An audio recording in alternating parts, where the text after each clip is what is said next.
I certainly want to thank all my colleagues for that wonderful warm welcome, and I certainly look forward to working with each and every one of you on all the issues that come before us over the next year. So again, thank you very much, Mr. President.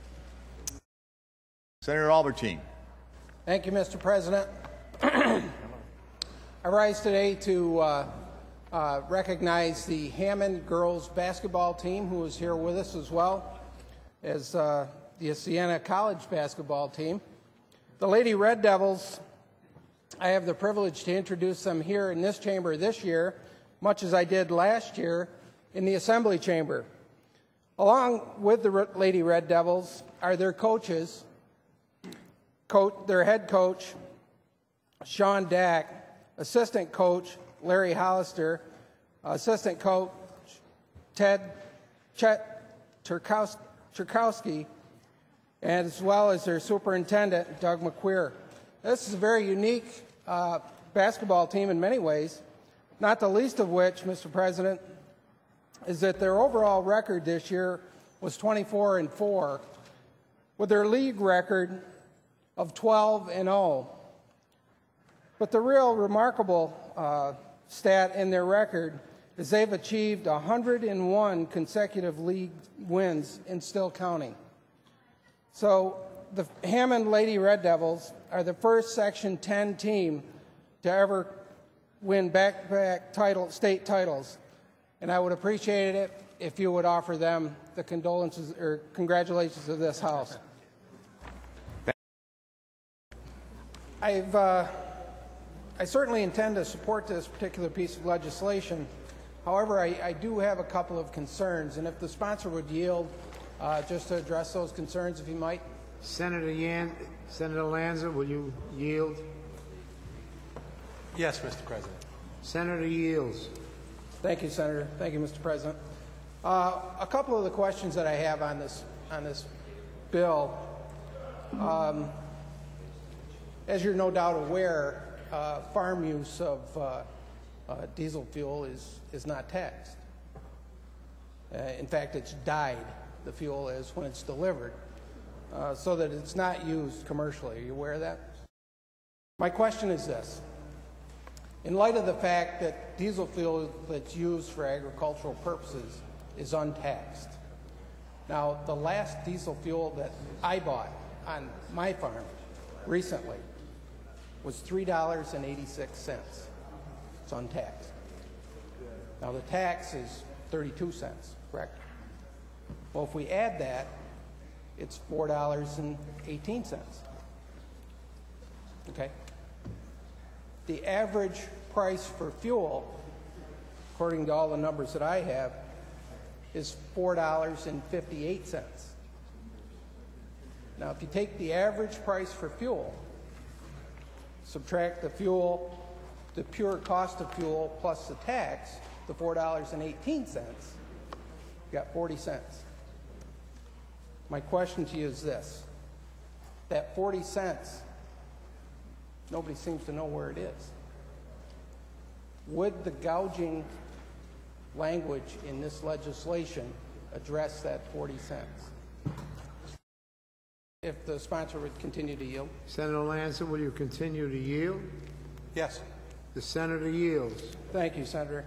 Again, it's not the cost of the fuel necessarily that we're talking about as far as the cost of producing it.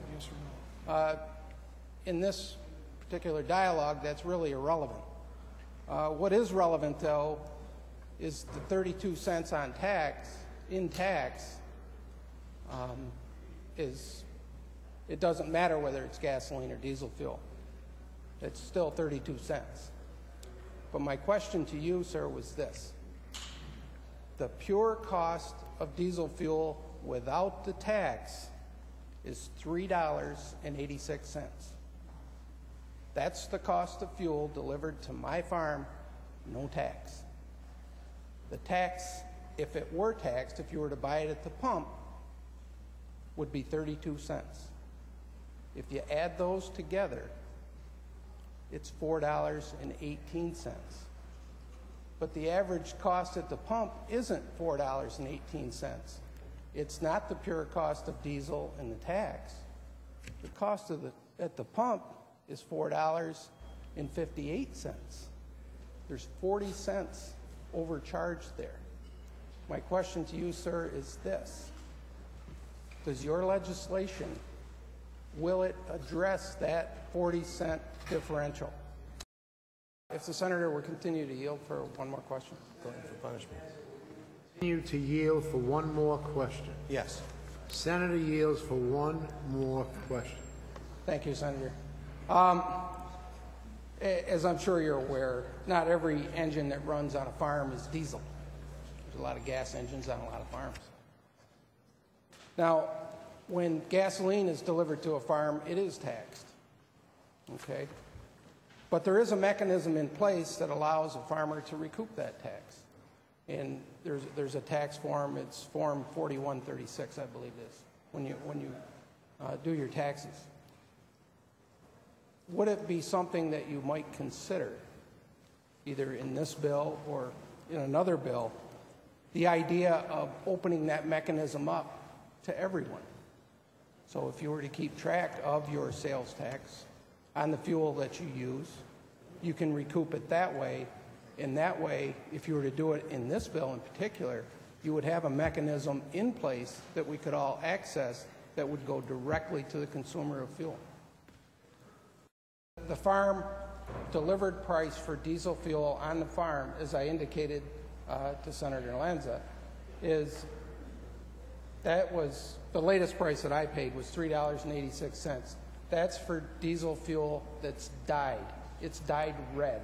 And the reason it's dyed is because you don't want to be caught driving down the thruway or any other road in this state with undyed fuel. It's dyed because it's untaxed. And my question was this. If the tax is 32 cents, excuse me, is 32 cents, if you add the 32 in the 386, which I would consider the pure cost because it doesn't have tax on it, you've got $4.18. My question to Senator Lanza was, why is it $4.18 with the tax, yet if I were to go to a filling station and buy diesel fuel, on average in New York State, I'm going to pay $4.58. The 40-cent difference is not tax. It's not the cost of production. It's pure profit for somebody. Thank you very much. Thank you. Thank you, Senators. On the bill? On the bill, Senator Aubertine. I agree that this is certainly a bill that is worthy of moving forward. I think that there's certainly a lot of room for improvement, but I do applaud my colleagues, or my colleague Senator Lanza, for bringing this forward and opening this dialogue. It's certainly healthy, and I do agree with him that all we can do for our families here in New York State and our businesses here in New York State to alleviate the high cost of fuel is something that we should be doing. So with that, thank you, Mr. President.